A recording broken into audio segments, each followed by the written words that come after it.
क्या ईशा छोड़ देगी सूरज का साथ? क्या टूट जाएगा दोनों का रिश्ता हमेशा के लिए? और आखिर सरला ताई का कौन सा राज खुलते खुलते बच गया? दोस्तों, आज पति ब्रह्मचारी में होने वाला है ऐसा जबरदस्त ड्रामा जिसे देखने के बाद आपके होश उड़ जाएंगे, क्योंकि इस बार कहानी में एक साथ खुलने वाले हैं 3 बड़े राज। शुरुआत होती है सूरज और ईशा की नोकझोंक से, जहां ईशा गलती से सूरज के कपड़ों पर कुछ गिरा देती है और फिर दोनों के बीच शुरू हो जाती है मजेदार बहस। लेकिन तभी सूरज ऐसा कुछ बोल देता है जिसे सुनकर ईशा के मन में शक पैदा हो जाता है। सूरज कहता है कि उसे मिनिस्टर साहब ने डिनर पर बुलाया है, लेकिन ईशा को पूरा यकीन होता है कि सूरज किसी लड़की से मिलने जा रहा है, और यहीं से ईशा के दिल में फिर उठने लगती है जलन और बेचैनी। दूसरी तरफ सरला ताई चोरी छिपे किसी से मिलने बाहर जाती है, लेकिन तभी पूरन भैया अचानक घर पहुंच जाते हैं और ईशा के सामने ऐसा सच बोल देते हैं जिसने पूरी कहानी ही पलट दी। पूरन भैया बताते हैं कि वो अपनी बच्ची के लिए मोनिका की आवाज निकालते हैं ताकि बच्ची को मां की कमी महसूस ना हो। लेकिन सबसे बड़ा झटका तब लगता है जब ईशा पूरन भैया के हाथ का टैटू देखती है। दोस्तों, याद है ना वही घूंघट वाली लड़की जो बाइक पर सूरज के साथ दिखी थी? अब ईशा समझ जाती है कि वो लड़की कोई और नहीं बल्कि खुद पूरन भैया थे, यानी सूरज का ब्रह्मचर्य टूटा ही नहीं था। ये सच जानकर ईशा पूरी तरह टूट जाती है, क्योंकि उसे एहसास होता है कि उसने सूरज को गलत समझा। लेकिन असली इमोशनल मोमेंट तो अभी बाकी था। जब सूरज वापस घर आता है तब ईशा उसे सच बताकर हंसने लगती है कि आखिर उसका राज खुल ही गया। लेकिन तभी सूरज का दर्द बाहर आ जाता है।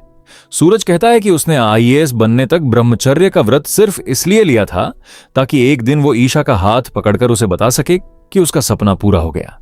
लेकिन ईशा के छोड़कर जाने के बाद उसकी जिंदगी पूरी तरह खाली हो गई। दोस्तों, ये सुनकर ईशा की आंखों में आंसू आ जाते हैं, क्योंकि पहली बार उसे एहसास होता है कि सूरज आज भी उससे उतना ही प्यार करता है। और फिर आता है वो पल जिसने फैंस का दिल जीत लिया। सूरज कहता है कि अगर ईशा चाहे तो वो अपना ब्रह्मचर्य व्रत तोड़ने के लिए भी तैयार है। जी हां दोस्तों, इतने सालों बाद सूरज ने अपने दिल की सारी बातें ईशा के सामने खोलकर रख दी। लेकिन कहानी में ट्विस्ट यहीं खत्म नहीं होता। उधर काव्या को शक हो जाता है कि सरला ताई झूठ बोल रही हैं, क्योंकि ताई मां ने बीमारी का बहाना बनाया था, लेकिन काव्या ने उन्हें बाहर किसी से बात करते हुए देख लिया था। इसके बाद पूरा परिवार सरला ताई के कमरे के बाहर पहुंच जाता है। दरवाजा अंदर से बंद होता है और अंदर से कोई आवाज भी नहीं आती। सबको लगता है कि कहीं ताई मां के साथ कुछ गलत तो नहीं हो गया। फिर सूरज दरवाजा तोड़ने की तैयारी करता है और जैसे ही सब अंदर पहुंचते हैं, वहां का नजारा देखकर सब दंग रह जाते हैं। सरला ताई खिड़की में फंसी हुई होती हैं और फिर ताई मां ऐसा बहाना बनाती हैं जिसे सुनकर सबकी हंसी छूट जाती है। वो कहती हैं कि एक बिल्ली पैसे वाला रुमाल लेकर भाग गई थी और वो उसी के पीछे भागते भागते खिड़की में फंस गई। लेकिन दोस्तों, काव्या को अब भी यकीन नहीं होता। उसे लगता है कि सरला ताई जरूर कोई बड़ा राज छुपा रही है। इसके बाद आता है सबसे फनी और धमाकेदार सीन। पूरा परिवार सूरज से उस रहस्यमयी लड़की के बारे में पूछता है और तभी पूरन भैया खुद सामने आकर कहते हैं कि वो लड़की वही थे। जी हां दोस्तों, बच्चों की तस्करी करने वाले गैंग को पकड़ने के लिए सूरज पूरन भैया को लड़की बनाकर अपने साथ ले गया था ताकि उन्हें कपल एंट्री मिल सके। और फिर शुरू होती है घर वालों की जबरदस्त टांग खिंचाई। रिया और काव्या पूरन भैया से पूछती हैं कि क्या उन्होंने वैक्सिंग भी करवाई थी। ये सुनकर पूरा घर हंसने लगता है और पूरन भैया शर्म से लाल हो जाते हैं। लेकिन दोस्तों, कहानी आखिर में फिर इमोशनल मोड ले लेती है। ईशा अकेले में सोचती है कि उसने सूरज को कितनी तकलीफ दी।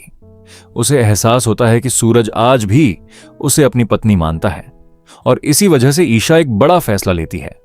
वो तय करती है कि अब वो सूरज की जिंदगी से दूर चली जाएगी ताकि सूरज को उसे देखकर दर्द ना हो।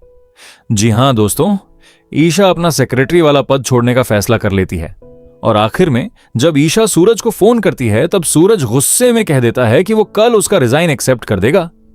अब सबसे बड़ा सवाल यह है कि क्या सच में ईशा सूरज की जिंदगी से चली जाएगी? क्या सूरज उसे रोक पाएगा? और आखिर सरला ताई किससे मिलने गई थी? जानने के लिए देखते रहिए पति ब्रह्मचारी हर शाम 7 बजे सिर्फ डंगाल टीवी पर।